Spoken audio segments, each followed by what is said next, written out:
Saúdo a igreja com a graça e a paz de nosso Senhor e Salvador, Jesus Cristo. Amém? Amém. Meus amados, vamos abrir nossa Bíblia hoje no livro do profeta Isaías, capítulo 6. Nós vamos ler do primeiro versículo até o versículo 8. Livro do profeta Isaías, capítulo 6, do versículo 1 ao 8.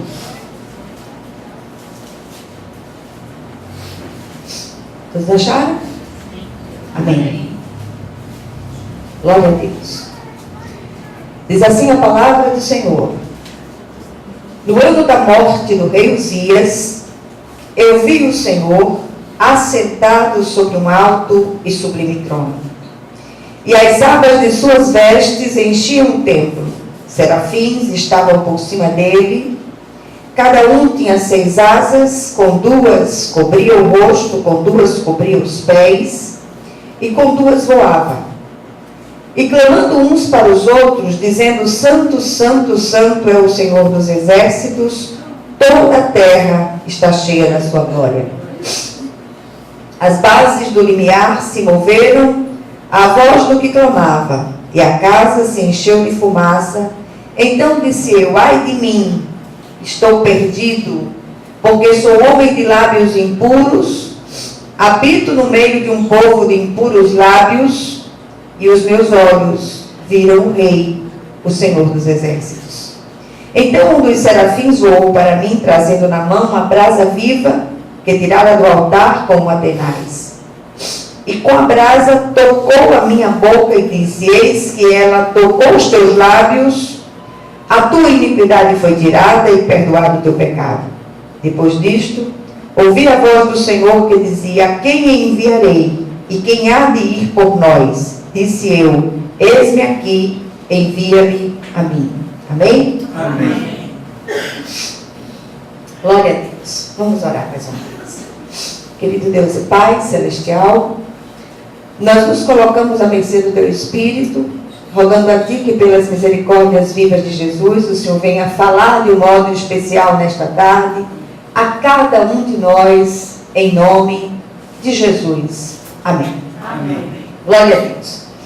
Meus amados, o pastor Malta costuma dizer que, na verdade, não era nem ele, era minha sogra que dizia que, dormindo junto, a gente pega tudo no mundo.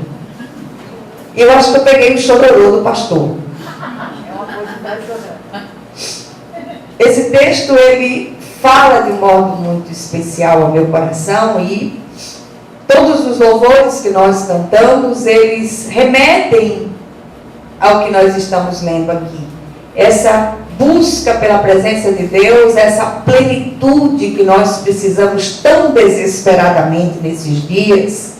Nós temos visto nessa geração uma necessidade do povo de Deus voltar à prática das primeiras obras, desejar ardentemente a presença de Deus, como aquela corça do Salmo 42, que anseia pelas correntes das águas. Oh, queridos, como é necessário nós voltarmos a isso, nós voltarmos a essa busca incessante da presença de Deus. Nós fazemos tudo, correndo tanto, nós nos vamos de um lado para o outro, com tantas atividades, com tantas coisas, mas é preciso parar um pouco e buscar a presença de Deus em oração, dizendo: Senhor, me visita, Senhor, me enche com a tua presença, que o teu nome seja glorificado na minha vida.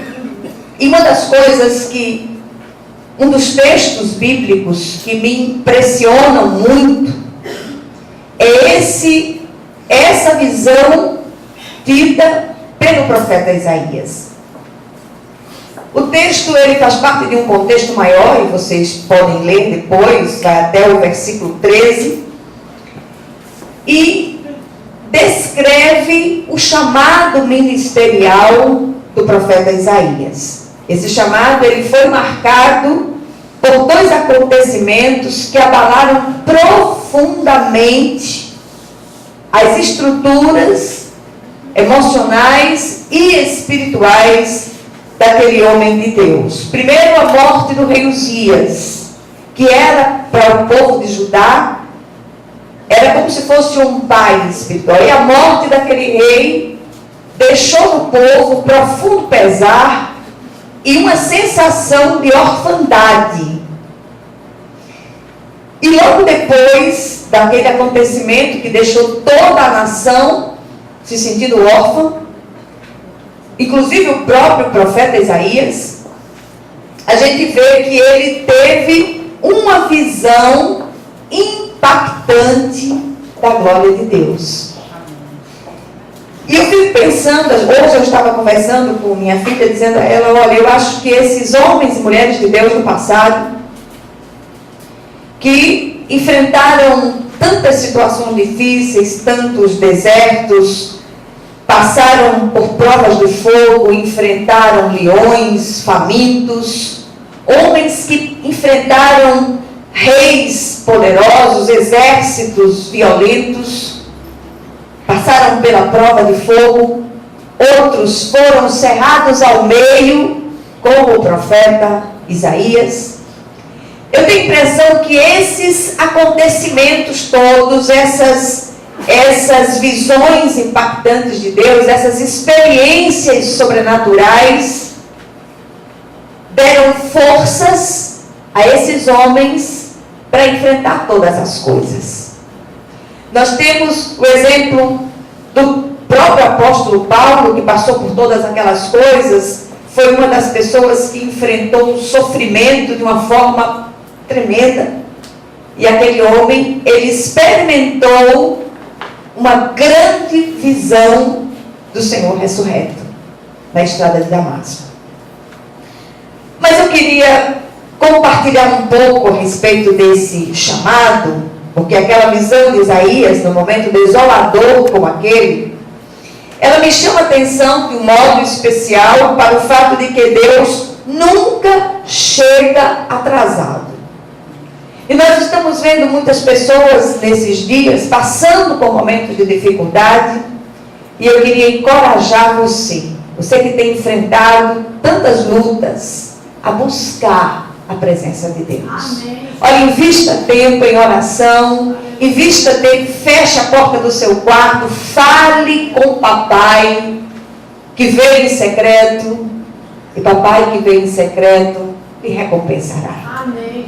E eu tenho certeza que você não vai sair dali da mesma maneira, você não vai sair dali do mesmo jeito, mas você vai sair dali revigorado, revigorada nessa sua luta, em nome de Jesus. Amém. A visão de Isaías e que tantos outros tiveram no passado foi, na verdade, uma visão do Cristo pré-encarnado, na glória que tinha antes de nascer sobre a terra.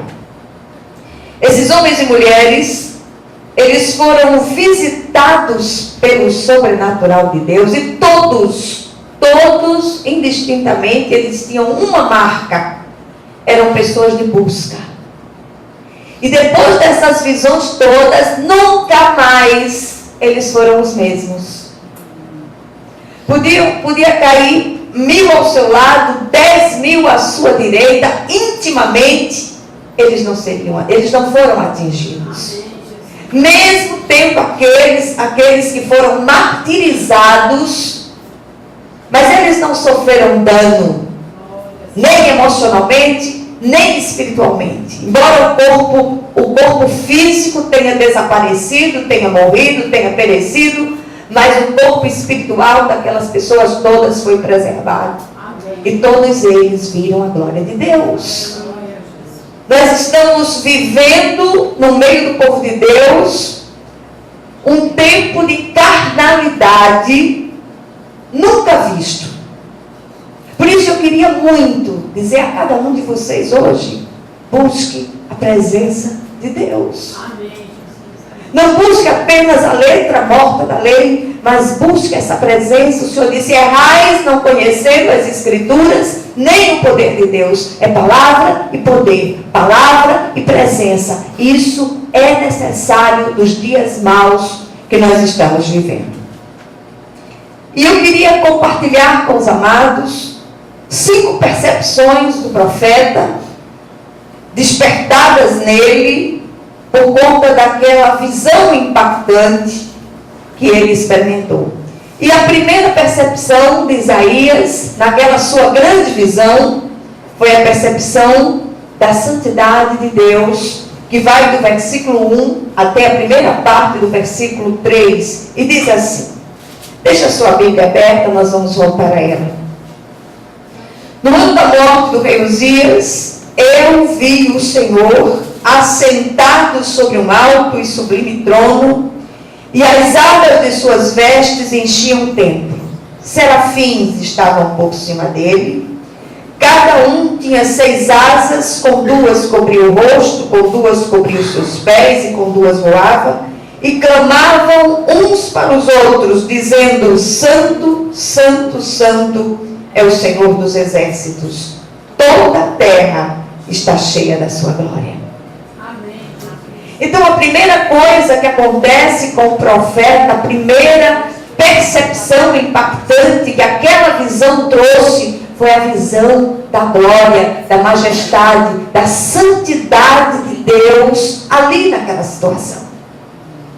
E é interessante que o único atributo de Deus que é apregoado de forma tríplice é a santidade. Deus é santo, santo, santo. E o povo de Deus nos nossos dias tem perdido a perspectiva da santidade de Deus. Muitas vezes nós nos comportamos de uma maneira dentro das 4 paredes da igreja visível e de outra forma completamente contrária lá fora, como se Deus estivesse apenas aqui dentro das 4 paredes da igreja visível.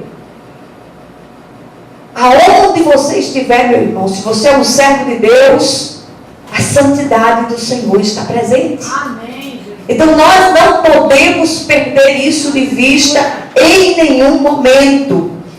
E o texto diz que os serafins clamavam uns para os outros, dizendo que Deus é santo, santo, santo. E a ideia básica aqui de santidade é separação. Deus não se mistura com o pecado.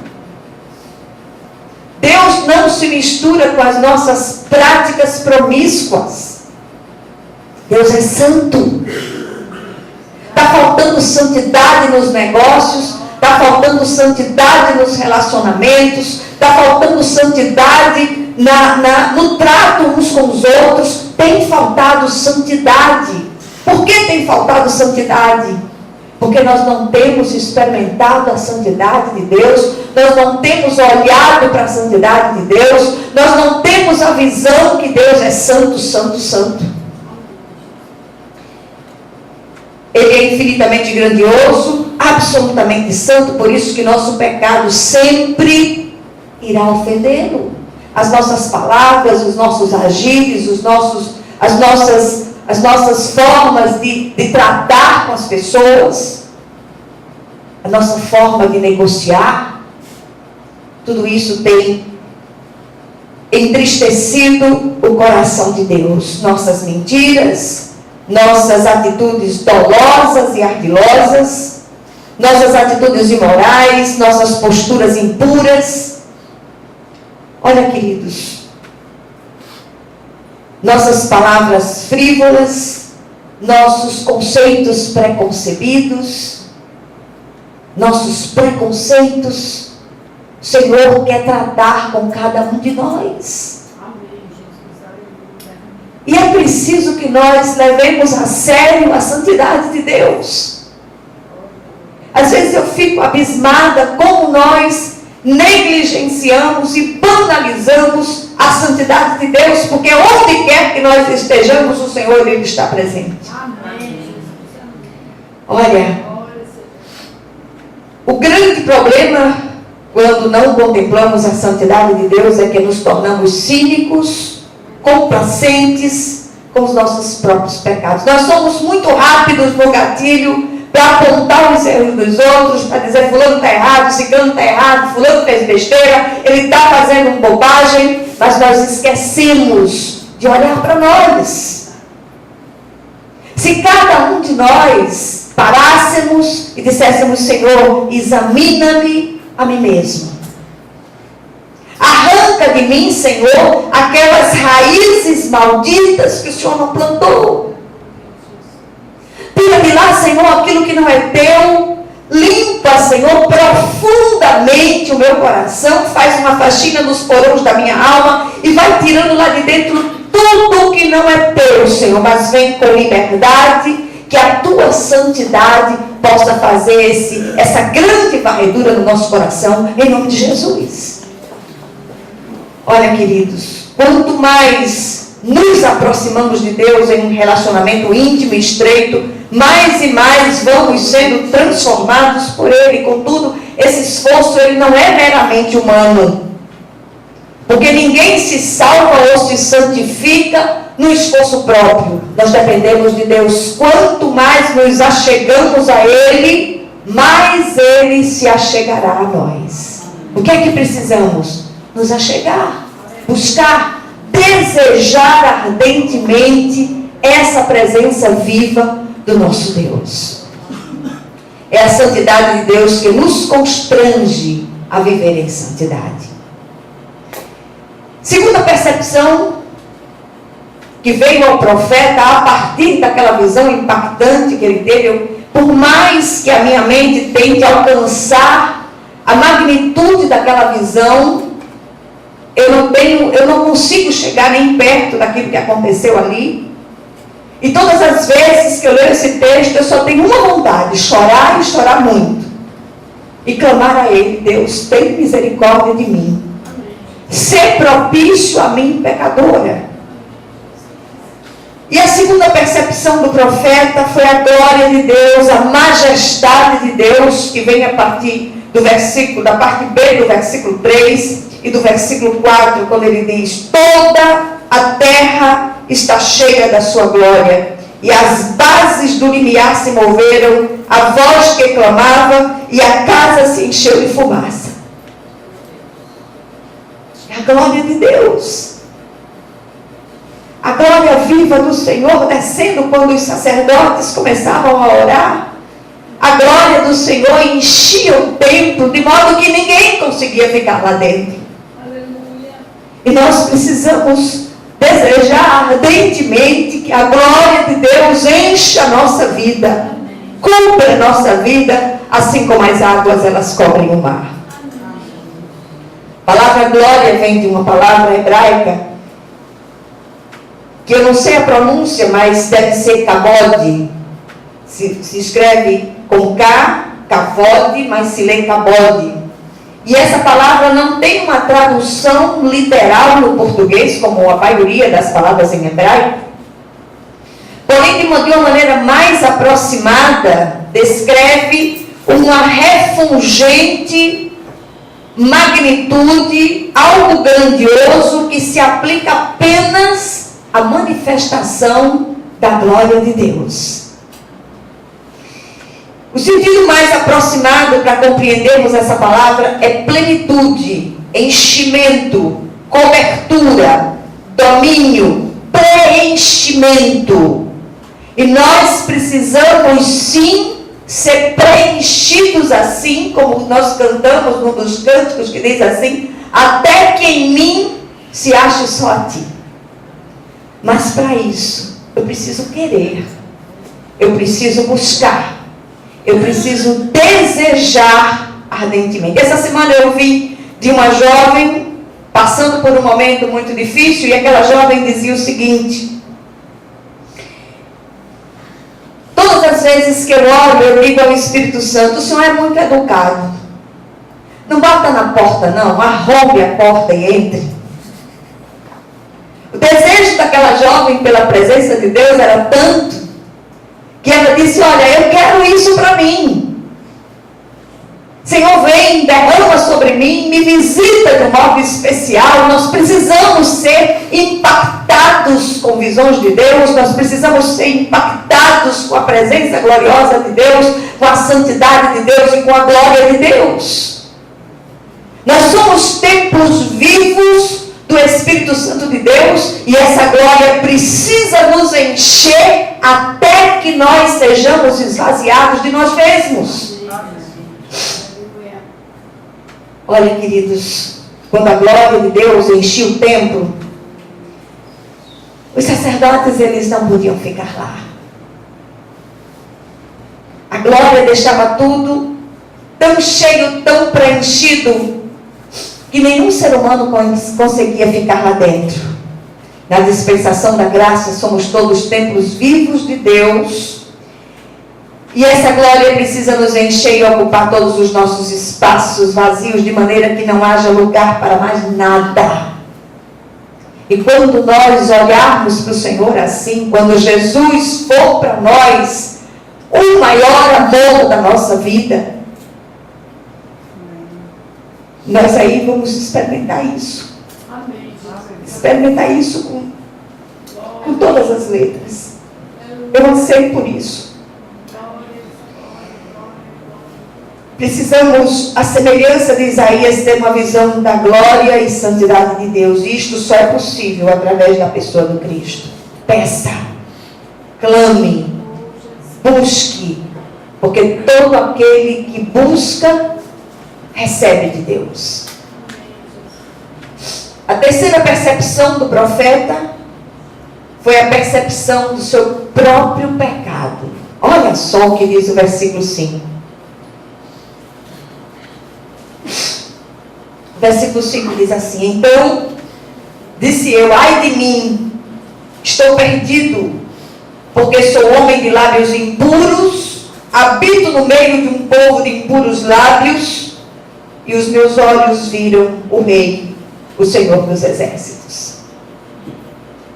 Você sabe o que é que a santidade e a glória de Deus fazem? Quando nós somos confrontados com elas, avulta o nosso próprio pecado. Não é o pecado do outro, não são os erros do outro, não é o que os outros estão fazendo de errado, é o nosso próprio pecado, a nossa própria miserabilidade, o nosso próprio estado de miséria interior. Quantas coisas precisam ser mudadas em nós, mas para isso eu preciso permitir, porque apesar da oração daquela jovem, o Espírito de Deus, ele continua educado, ele continua delicado. E o Senhor diz: eis que estou à porta e bato. Se você abrir, eu entrarei e cearei com você e você comigo. É desse jeito que as coisas funcionam. Amém? Então, queridos, quando alguém contempla a glória de Deus e tem uma percepção de sua santidade, o seu pecado, ele é demonstrado. E eu pergunto, você tem experimentado isso? Ou será que o seu dedo em riste só sabe apontar para o pecado do outro? E uma coisa que eu percebo quando nós somos impactados com as visões de Deus, é que além de nós percebermos os nossos próprios pecados, nós nos tornamos benignos e compassivos com aqueles que estão à nossa volta. Tem faltado benignidade no nosso meio, tem faltado bondade da nossa parte, corações compassivos. Muitas vezes nós esquecemos aquilo que nós fomos no passado, no tempo das nossas rebeliões, no tempo das nossas, que nós éramos filhos da ira, todas as coisas que nós fizemos. E o Senhor nos alcançou para que nós sejamos instrumento de reconciliação com aqueles que estão à nossa volta, daqueles que estão à nossa volta com o Senhor.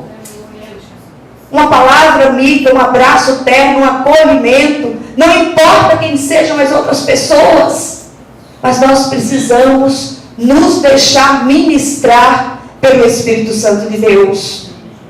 Olha, Deus quer mostrar a cada um de nós hoje a sua própria glória e santidade, mas precisamos nos preparar também para sermos confrontados com os nossos próprios pecados. Quando o Espírito Santo nos convence do nosso pecado, devemos nos arrepender, sim, confessá-lo e abandoná-lo. desmascará-lo antes que ele nos desmascare. Amém?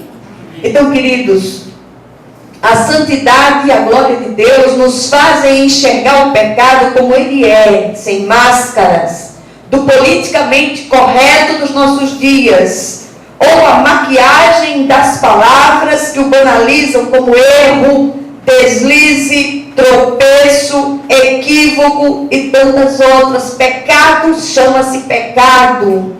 É errar o alvo estabelecido por Deus. Pecado tem nome e tem sobrenome.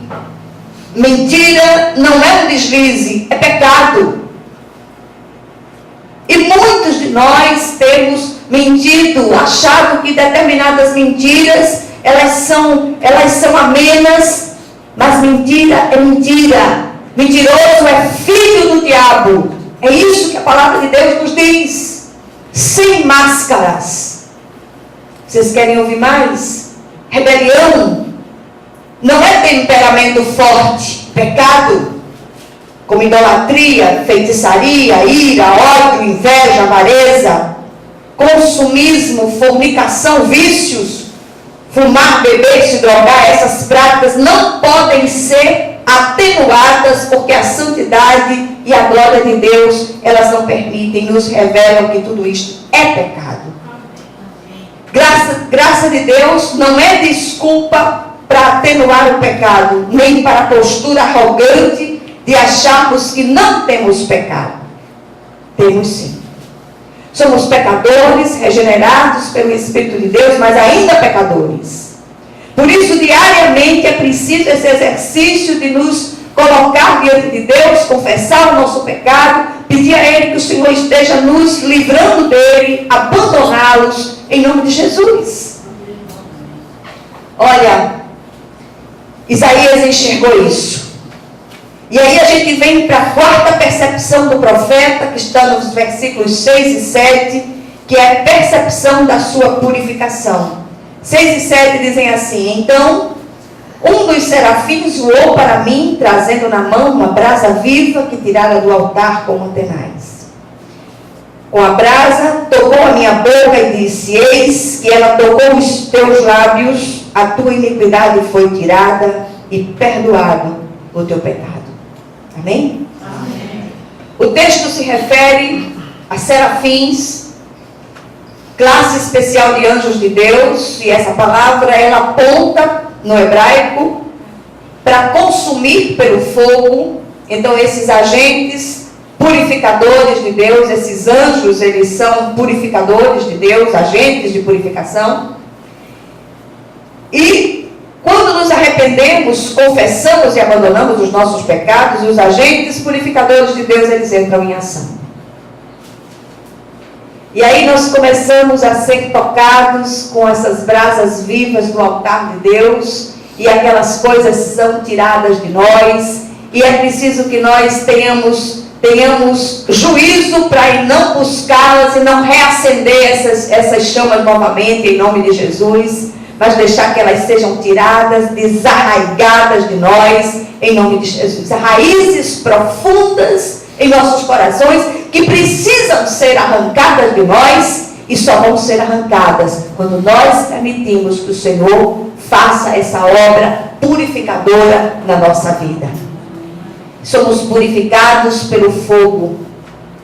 E essa ação de Deus traz uma profunda certeza de que nós somos regenerados, fomos transformados. E fomos transformados não para nos sentirmos santarrões, mas para nós exercitarmos graça com aqueles que estão à nossa volta. Pecado confessado ao Senhor debaixo de arrependimento é pecado perdoado. Pecado perdoado é pecado apagado, e pecado apagado é pecado esquecido por Deus. Amém? Desfrutemos da liberdade da nossa nova condição. Finalmente, a quinta percepção do profeta nós encontramos no versículo 8, a percepção do seu chamado para o serviço. Depois de passar por tudo isso, veio o chamado propriamente dito, versículo 8, Depois disto ouvi a voz do Senhor que dizia: quem enviarei e quem há de ir por nós? Disse eu: eis-me aqui, envia-me a mim. Havia naqueles dias uma admiração e dependência quase idolátrica ao rei Uzias. E isto, de certa forma, retardou o exercício do ministério profético de Isaías. E a gente vê que depois de sermos purificados, Deus nos chama através de inúmeros instrumentos para o seu serviço e espera de nós respostas. De repente, tudo isso que você está passando, tudo isso que você está vivendo, lutas, muitas lutas, temores por dentro, lutas por fora, é o Senhor preparando para o ministério. Então não resista a esse chamar de Deus. Que vocês possam florescer onde vocês estão plantados. Ontem eu conversava com uma jovem e dizia a ela: olha, o chamado dos nossos dias não é para a gente fazer mega eventos. O chamado dos nossos dias não é para que nós estejamos lotando mega igrejas. O chamado dos nossos dias é para que nós nos alimentemos da palavra e que nós possamos ir lá para fora, onde as coisas estão acontecendo, onde as pessoas estão perecendo, e a igreja precisa, a semelhança do que aconteceu com o samaritano, ir lá para fora, buscar aqueles que estão perecendo à beira do caminho. Receba de Deus essa palavra e diga: Senhor, eis-me aqui. E vai indo e pregando, vai indo e anunciando, vai indo e falando de Jesus. Não para fazer proselitismo eclesiástico, não, a gente vai pregar o evangelho para lotar a igreja Betel. A igreja Betel é desse tamanho, é um vagão. Mas tem uma quantidade enorme de igrejas. Leve aquela pessoa para a igreja mais próxima da casa dela, de modo que ela possa ir a pé, se for preciso, mas que ela encontre com esse Cristo vivo e glorioso, porque Ele está chegando. Amém? Amém. Às vezes achamos que temos um dom e não queremos fazer outras coisas para Deus, e na verdade essas outras coisas aparentemente insignificantes dentro da obra de Deus são preparações de Deus para algo maior que Ele tem para nós. Então faça aquilo que você foi chamado, aquela atribuição colocada no seu coração, faça, em nome de Jesus, porque grandes coisas o Senhor tem lá na frente para você. Nada, absolutamente nada na vida de um servo acontece de forma aleatória. Tudo é uma preparação didática de Deus. Quando nós temos essa percepção, nós deixamos de ser vitimizados, nós deixamos de achar que nós não servimos para nada, e o Senhor começa a ministrar o nosso coração, a sua presença e o seu chamado. Tem alguém querendo entrar lá atrás. Então, queridos, o que Deus quer nos ensinar hoje, com esse texto, dessa visão impactante do profeta Isaías? Em primeiro lugar, nós precisamos ansiar, buscar a presença de Deus, do Senhor, do Deus vivo, e nos submeter à sua santidade e sua glória. O crente precisa aprender a descer, a se humilhar na presença de Deus. Todos querem ser proeminentes. Todos querem ser líderes. Todos querem ser isso e aquilo. Não, crente precisa descer. Crente precisa aprender a buscar a presença de Deus. E a postura correta de buscar isso é descer, é ir para o pó, rosto no pó, clamar pela presença do Senhor em nome de Jesus. Diga: Senhor, eis-me aqui, envia-me a mim. Eu não sei o que é que tu queres de mim, eu não sei qual o propósito do meu chamado, mas eu quero me dispor para ti, do jeito que o Senhor quiser, para onde o Senhor quiser me enviar, eu irei, em nome de Jesus.